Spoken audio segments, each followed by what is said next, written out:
Hey there. Looks like we have folks coming in, so I'll just give everyone a couple of minutes.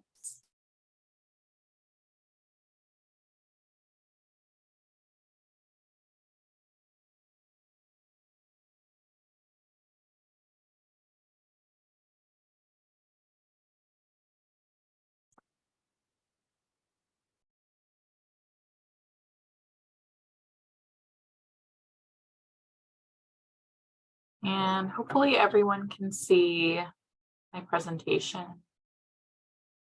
And if not, someone can let me know.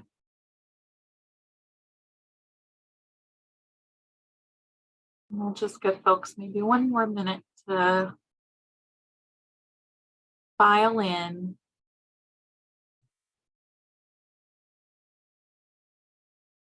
Oh, you can see presenter view. Okay.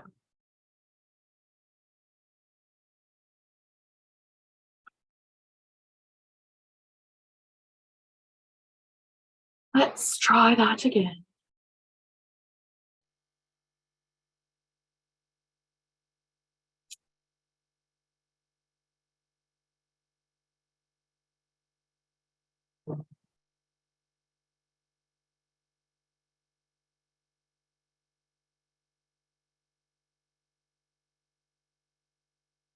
Okay, hopefully you can now see the non-presenter view. Yep, okay, great. Thank you so much for letting me know. Okay, why don't we get started? Welcome in. My name is Maddie Cooper, and I'm the Associate Preventive Conservator at the Conservation Center for Art and Historic Artifacts. Just a few quick housekeeping things before we get started. This room is set up as a Zoom webinar, so you don't have access to your camera or microphone, but I encourage you to use the chat function. In fact, if you feel so inclined, go ahead and introduce yourself now in the chat so we can see where everyone's coming to us from. There will be some time at the end for questions, so you can drop those in the chat as well as they come up, and I'll try to get to them at the end. If you would like to utilize the closed caption function, you should be able to enable it through the Zoom toolbar. And as always, feel free to reach out by email after the presentation or at any point in the future about the content of this webinar or just any other preservation questions that you might have. Finally, at the end of the presentation, you'll be prompted to complete a short survey. It's so helpful for us at the center to receive feedback on programs and topics that you're interested in learning in the future. We truly take all of your recommendations really seriously, so we would so appreciate you filling that out.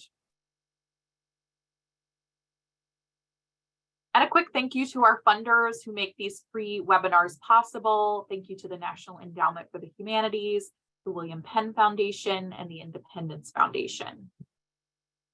And then one quick note about the organization that I work for. Many of you are probably familiar, but some of you may not be as familiar.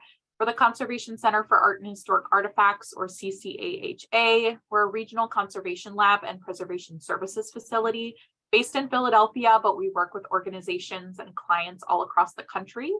Our conservators treat paper-based objects like books, photographs, documents, artwork on paper, globes, anything involving paper. Oops, sorry. Our preservation services staff work in the field, providing educational programs and helping institutions plan for the future of their collections. And as a preventive conservator, I'm lucky to work with both the conservation department and the preservation department to support preventive conservation projects and teaching. CCAHA also offers a wide variety of digitization services, as well as fundraising assistance, housing and framing, and more. And you can learn more about us and what we do on our website. So at this point, I just want to launch a poll. So I'll give everyone a couple minutes to answer these quick questions. So just to talk a little bit about this webinar. So this webinar in particular really came out of, my own journey and trying to wrap my head around the concept of dew point. and then understanding exactly how useful it can be when analyzing collection environments. I know that a lot of organizations are told to start monitoring. Maybe they buy loggers or get funding for them. And a lot of times they just sit on the shelf and are never offloaded, or if they are offloaded, it goes right into a folder or into software, and it's not really analyzed. What's harder than setting up the program is figuring out like what to do with that data and really justifying the time that it takes to collect and analyze that data in a world where most of us are wearing a lot of hats at work. I've definitely been there. And so that's sort of what this content came out of. My hope is that this webinar is a simple explanation of temperature, relative humidity, and dew point and why you should care about them. Specifically, we'll be talking about dew point, which is my favorite environmental indicator. With that in mind, I want to put forth 3 questions that I hope you'll feel comfortable answering by the end of the presentation. You may already know some of this information and you may not, but I want us all to feel comfortable with dew point by the end because I think that it's often overlooked and it's an extremely invaluable indicator of the environment. So at this point, I'm going to end the poll and share the results. It looks like a lot of you are collecting environmental data. Fewer are analyzing that data, which is totally why I'm interested in making content like this, because I think there should be more resources for folks figuring out what to actually do with all of that information. So thanks so much for your participation.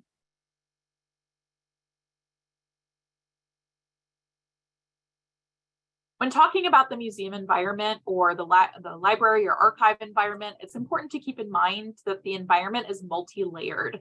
And I like to think of it as kind of a series of concentric circles that radiate out from an object.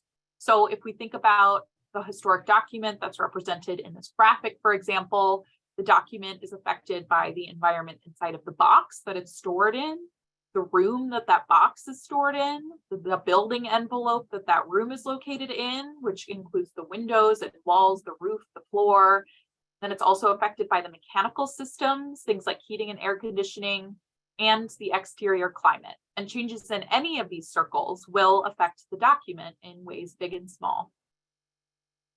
So if we work our way out from the artifact and we start at that biggest circle, that biggest concentric circle, we are talking about exterior climate.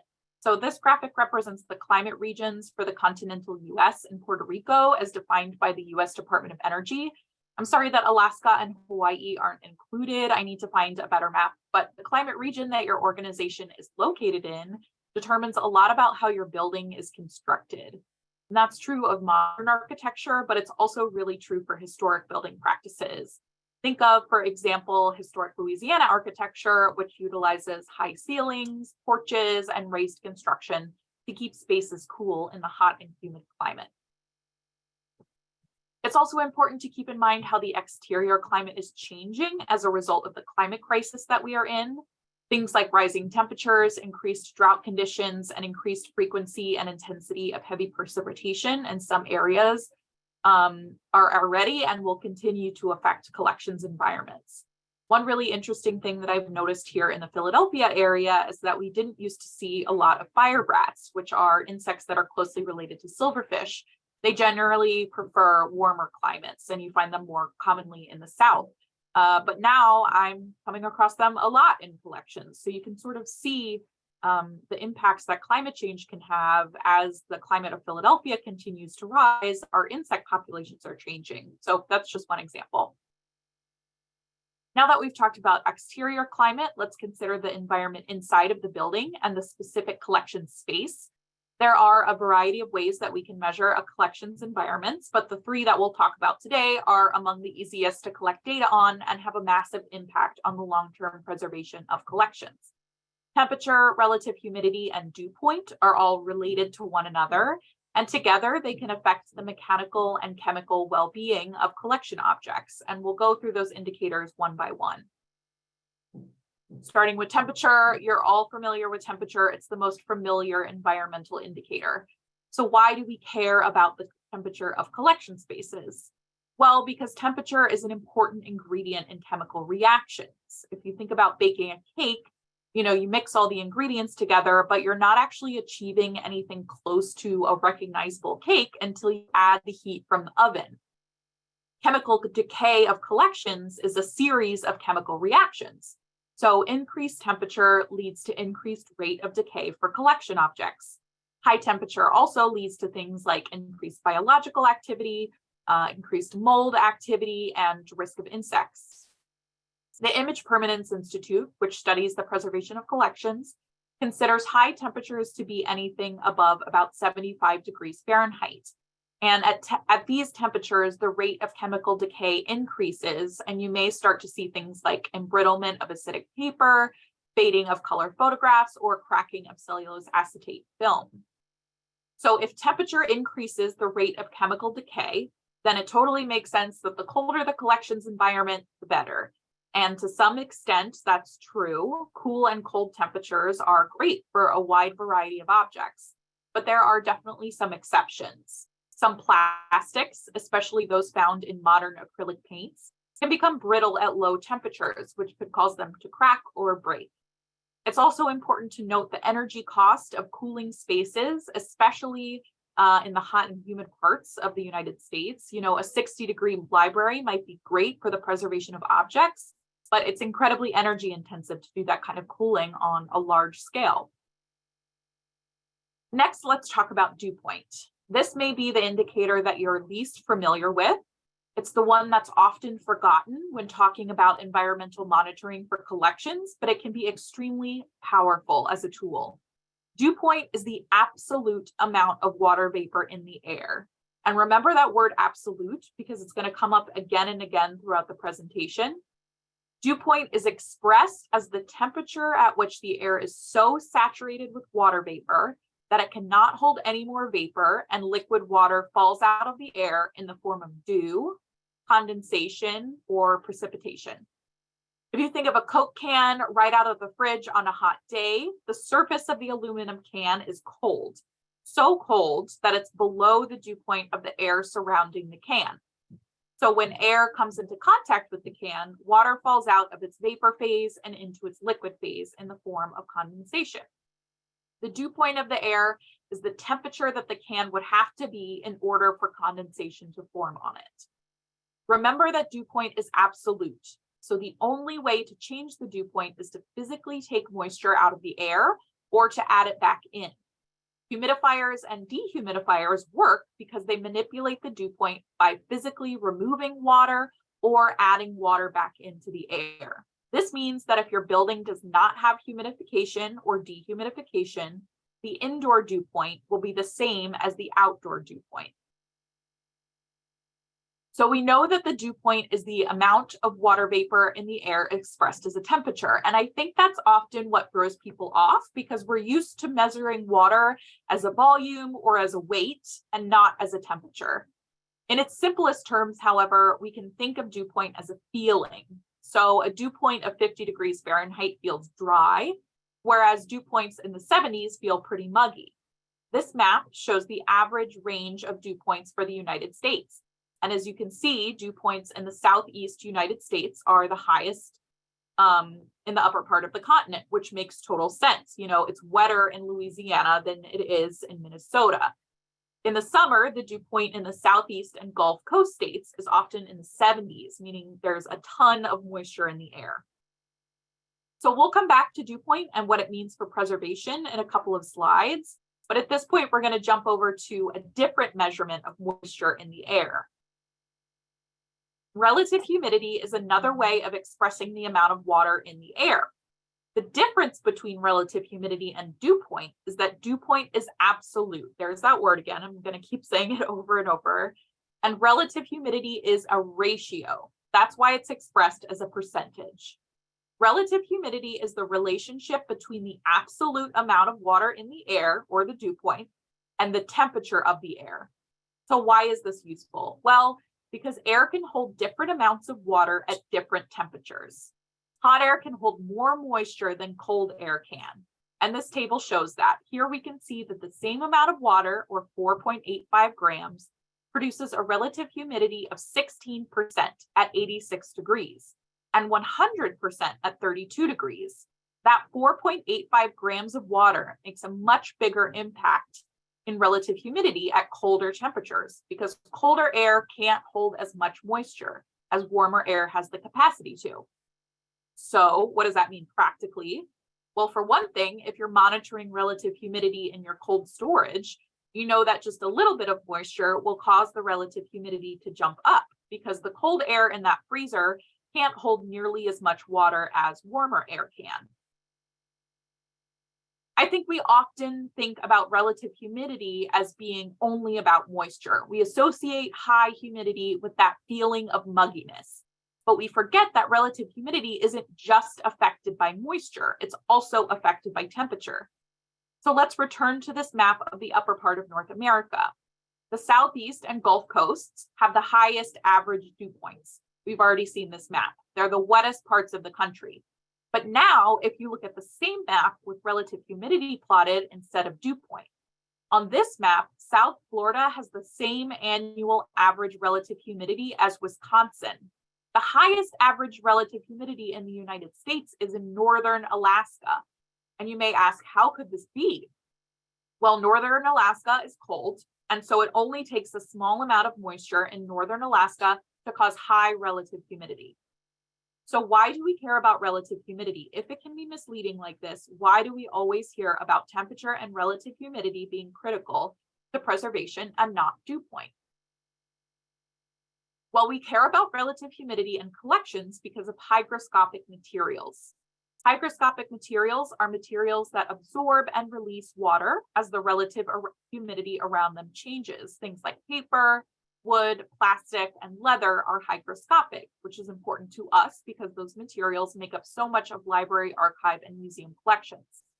Much like the air around them, the temperature of hygroscopic objects affects how much moisture they have the capacity to absorb. So when we think about moisture in the air as it relates to collections, it's useful to think of it in terms of relative humidity. Levels of relative humidity that are high, low, or large swings in relative humidity over a short period of time can cause mechanical, physical, and biological damage to collections. For example, mold growth can occur at 65% relative humidity and above, and low relative humidities, like those below 20%, can cause things like warping and cracking of wood and leather and embrittlement of paper. When we talk about the three types of damage that can be caused by incorrect temperature and relative humidity, we're usually talking about mechanical, chemical, and biological damage. Mechanical damage includes things like shrinking, cracking, warping, and delamination. It's caused by hygroscopic materials changing in size as they react to the changing temperature and relative humidity around them. Chemical damage includes things like corrosion, and also the inherent degradation of some materials like cellulose acetate films that can be accelerated by high temperatures and relative humidity. Biological damage like mold and insect activity also increases with high temperature and relative humidity. That's why we track temperature and relative humidity in collection spaces, because they tell us about the health of our collections.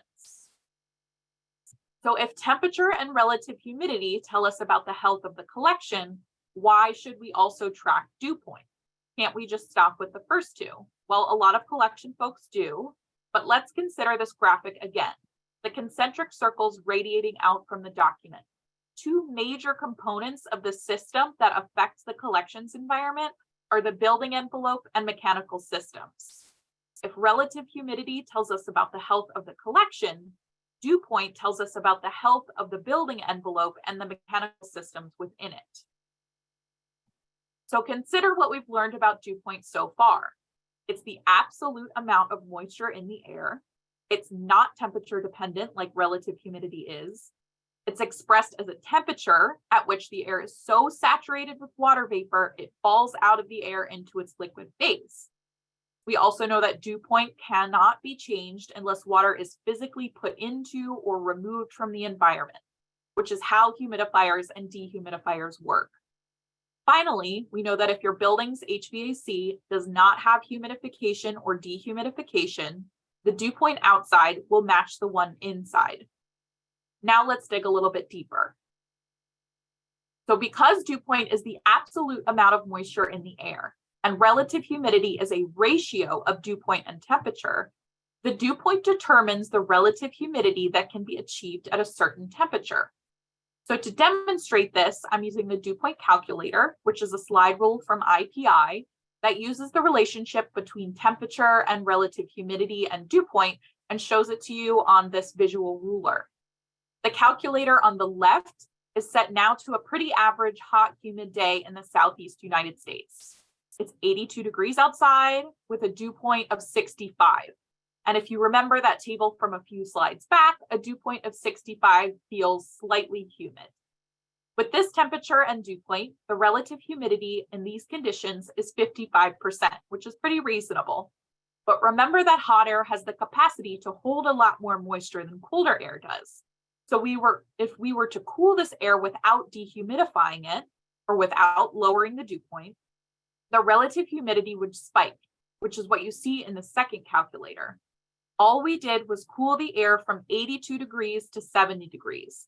But because cold air can hold so much less moisture than warm air can, the relative humidity jumped up to 83%, which is really high for collections.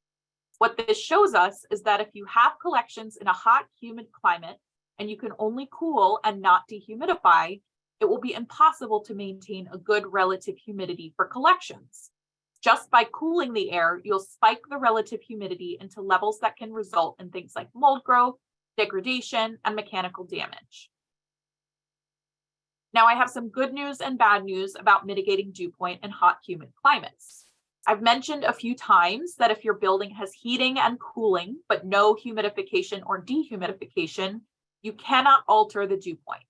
And that statement is almost true, but there is a catch. Air cooling systems inherently dehumidify to some extent just based on how they function. Air conditioners work by passing air over a cooling coil that contains a refrigerant, basically by blowing air over a cold piece of metal.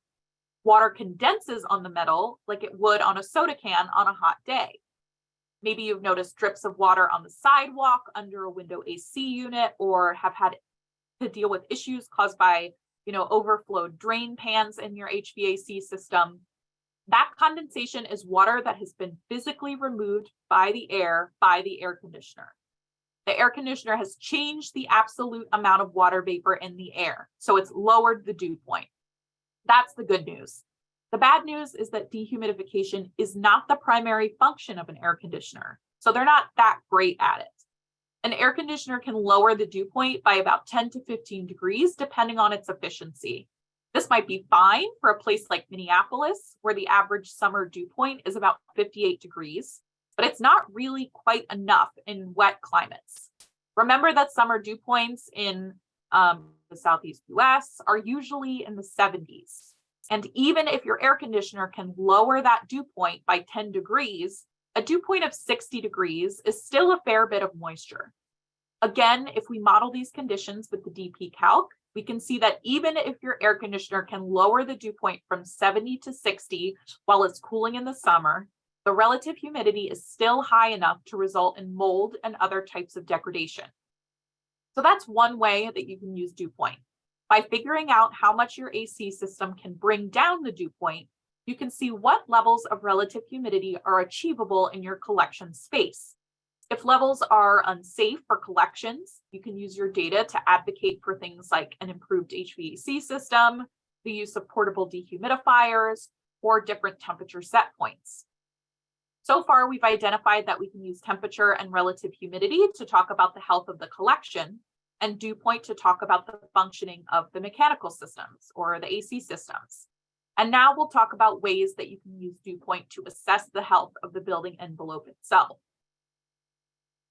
Remember, when we're talking about dew point, we're talking about moisture. And when we're talking about moisture infiltration, we're talking about the building envelope, or the system that seals off the building, including the windows, doors, roof, flooring, etc. This image illustrates a cross-section of an adobe building and the ways in which water can break through the building envelope. So far, we've talked mostly about dehumidification, or removing water from the air. But what about ways that water can be added back into the environment? Humidifiers, of course, add water vapor to the air and raise the dew point. But the presence of liquid water from a leak in the roof, rising damp, or a burst pipe could also raise the dew point, as some of that liquid water evaporates into the air. So if you're looking at dew point data and the dew point in your collection spaces is higher than the dew point outside, and you're not using humidifiers, this should be a cause for concern. In this way, dew point data can be used as a bit of a canary in the coal mine when you're dealing with a leak or an issue that has not yet been discovered. So just to kind of wrap up and summarize all of the main points that I want everyone to be able to take away today about these environmental indicators. When we're talking about temperature, elevated temperatures mean increased rate of chemical decay. AIC guidelines for temperature ranges for loans for mixed collections are between 59 and 77 degrees Fahrenheit, which is good to keep in mind. But also keep in mind that temperatures at above about 75 degrees Fahrenheit are when you really start to see those increased rates of chemical decay. And cool and cold storage are good options for some collections, but others can suffer mechanical damage at low temperatures. When we're talking about relative humidity, we know that hygroscopic materials are affected by relative humidity.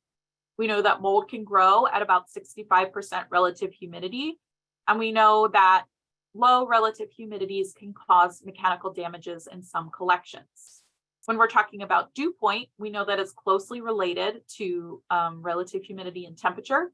It's an absolute amount of water in the air. And if you do not have humidification or dehumidification, the dew point inside your building will be dictated by the outside air. And we know that relative humidity and temperature can tell us about the health of collections, and that dew point can help tell us about the health of our buildings and the mechanical systems within those buildings. So that was a lot of information that I just threw at you, but let's return to the goals. First, why is the collections environment important? Well, because collections, especially hygroscopic collections, are affected by temperature and relative humidity. High temperatures and high relative humidity can lead to chemical and biological decay. High, low, or fluctuating relative humidity can cause mechanical damage to objects, as can low temperatures for some materials like modern paints. Collection environments are affected by their intermediate environments, like the box or the room that they're in, but they're also affected by the building, the mechanical systems within that building, and the exterior climate. The second question is, what is dew point? It's the absolute amount of water vapor in the air. And I know I said the word absolute about 20 times in this presentation, but I hope that it's a takeaway because it's important to understand that it does not change with temperature like relative humidity does. The only way to affect dew point is to physically add or remove water vapor from the air. The third question is about what these three indicators can help us to understand about collections. Well, temperature and relative humidity can tell us about the health of the collection, and dew point can tell us about the health of the building envelope and the mechanical systems. They can make all of these environmental indicators can help us make the best possible decisions about the preservation of collections, and they can help us advocate to grantors, board members, and administrators. And at this point, I will stop sharing my screen and I'm available to answer a couple questions if there are some in the chat.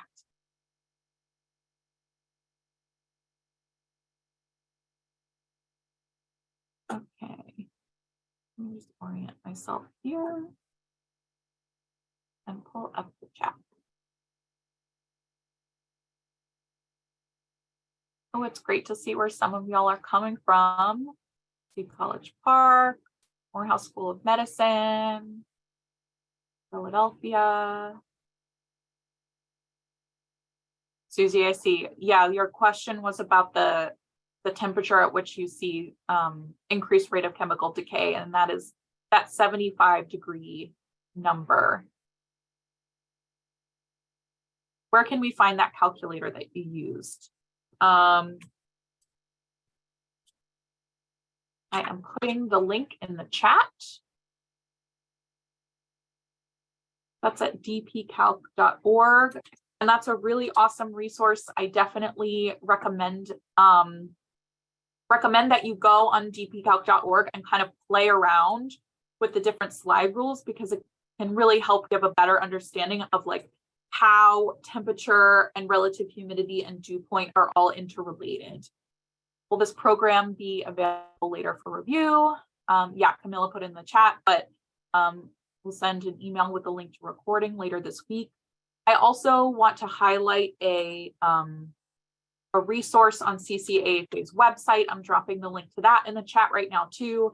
That's one of our technical leaflets called Temperature, Relative Humidity, and Dew Point for Collections. And it's a really good kind of overview of everything that we covered in this webinar.